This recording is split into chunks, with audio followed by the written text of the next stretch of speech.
right now, somewhere in America, someone is making $7.25 an hour staring at their bank app on a Tuesday night, wondering if they can afford gas tomorrow. And right now, someone else is making $400,000 a year staring at the same bank app on the same Tuesday night, wondering why they still feel broke. Both of those are real. Both of those are happening tonight. And if you're somewhere in between, which is almost everyone watching this, you've probably never been shown exactly where that in between actually sits. You're not behind. You're not lazy. You're not crazy for feeling stuck. You're normal. But here's what nobody tells you about the American income ladder. Every single tier has its own trap, and most people get caught at the one they didn't see coming. Let me set the table for you. Today, we're walking through every income level in America, from the federal minimum wage all the way past the top 1%. 7 tiers, real take-home math, and the one trap hiding inside each one. By the time we're done, you'll know exactly where your number lands. You'll know what life actually looks like at that level. Not the salary fantasy, but the real Tuesday night version. And you'll know which trap to watch for at your tier, so it doesn't catch you the way it caught millions of Americans before you. Let's start where most people don't want to start. The federal minimum wage in the United States is still $7.25 an hour. It's been frozen there since 2009. To put that in perspective, someone born the year that wage was last raised is now applying for college. A full-time minimum wage worker brings in roughly $15,000 a year before tax. After tax, you're looking at around $13,000 to $14,000 take home. That's about $1,150 a month. The average rent for a one-bedroom in this country is well above that. In some metros, it's double. So at this tier, the math doesn't work. It physically doesn't work. People at tier 1 aren't surviving on the wage. They're surviving on second jobs, family support, food assistance, and credit card debt that grows every single month. The trap at tier 1 isn't a money decision. It's that the system was never built for one income at this level. If you're here, the only real exit is upward. Skills, certifications, trade school, anything that moves you to tier 2. Now, here's where it gets interesting. Tier 2 is where about a quarter of American workers actually live. Per census data, this is the working foundation of the country. Service jobs, retail management, entry-level office work, healthcare aides, drivers. At $40,000 a year, your take-home after federal tax lands somewhere around $33,000. Call it $2,750 a month. In low-cost states like Mississippi, Alabama, or rural Ohio, that's enough to rent your own place, run an old reliable car, and put a small amount aside. In a city like Denver or Boston, that same number gets eaten before the first of the month. The trap at tier 2 is the credit card. When the math is tight, every emergency goes on plastic. Per Federal Reserve data, the average household carries thousands in revolving credit card debt at interest rates that have been climbing for years. At tier 2, that interest can quietly take 5 to 10% of your annual income before you even notice. The math is right there. This is the tier most Americans think they're failing at. And here's why that's wrong. Per the latest census numbers, median household income in America is roughly $80,000, but median individual worker income is closer to $48,000. So if you're a single person earning $60,000, you're not below the middle, you're above the individual middle. You've been comparing yourself to the wrong number your whole career.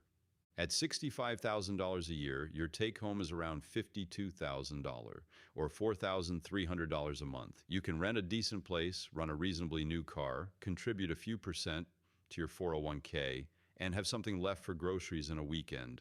This is the tier where life starts to feel possible. But here's what nobody tells you. The trap at tier 3 isn't lack of income, it's lack of investing. Per Vanguard and Fidelity data, a meaningful share of workers in this bracket either don't contribute to retirement at all or contribute just enough to feel responsible, usually 2 or 3%. 20 years later, that gap between 3% and 10% is 6 figures of missing wealth. And that's not opinion, that's the data. At tier 4, the lights stop flickering. You can pay every bill on the first of the month and still have something left. You can take a vacation. You can fix the car without it being a crisis. For about a third of American households, this is the comfortable zone. At $100,000 a year, your federal take-home lands around $78,000, about $6,500 a month. In most of the country, that's a real living. You can max your Roth IRA, contribute meaningfully to your 401k, and still live well. Stay with me on this one, because this is where the trap gets tricky. The trap at Tier 4 is lifestyle creep. This is the tier where people start financing newer cars, upgrading to bigger apartments, eating out 4 nights a week, and signing up for subscriptions they forget exist. The income went up, the savings rate didn't.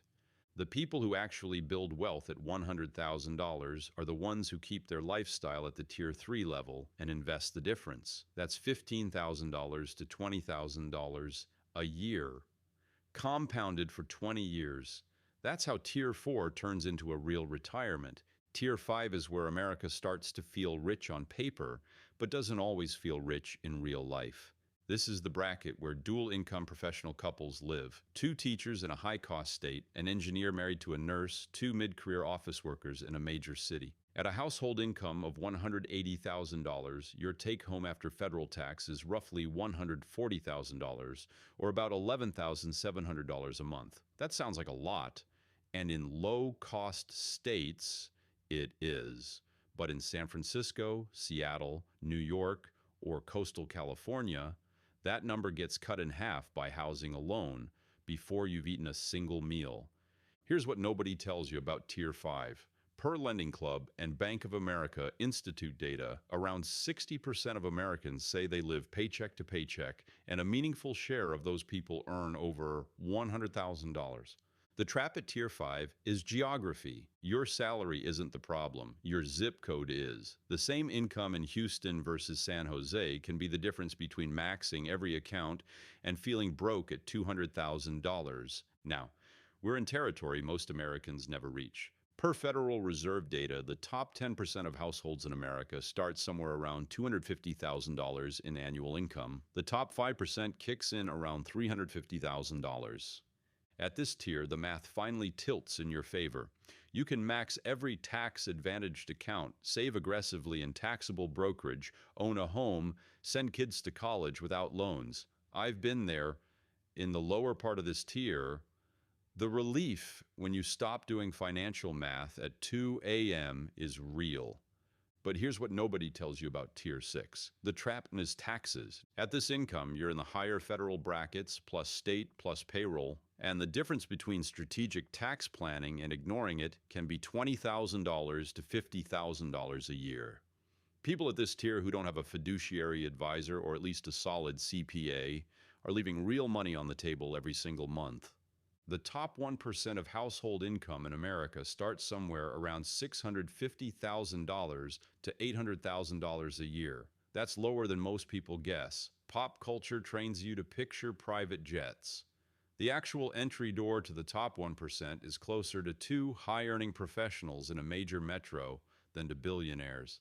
And here's the part that breaks people's brains. The jump from the 90th percentile to the 99th percentile is roughly 3 to 4 times in income. The jump from the 99th to the 99.9 is another 4 to 5 times on top of that. The income ladder doesn't just steepen at the top, it goes nearly vertical. The trap at Tier 7 is identity. People at this tier often still feel middle class because they grew up middle class and their friends are middle class, so they spend like Tier 5 and miss the chance to build generational wealth. The math is right there for them, they just don't always run it. Here's the truth I want you to walk away with. Your income tier matters less than what you do with the dollars after taxes and bills. A disciplined Tier 3 saver beats a leaky Tier 5 spender over 20 years, every single time. The ladder is real, but the trap at every rung is bigger than the rung itself. So this week, here's the one thing I want you to do.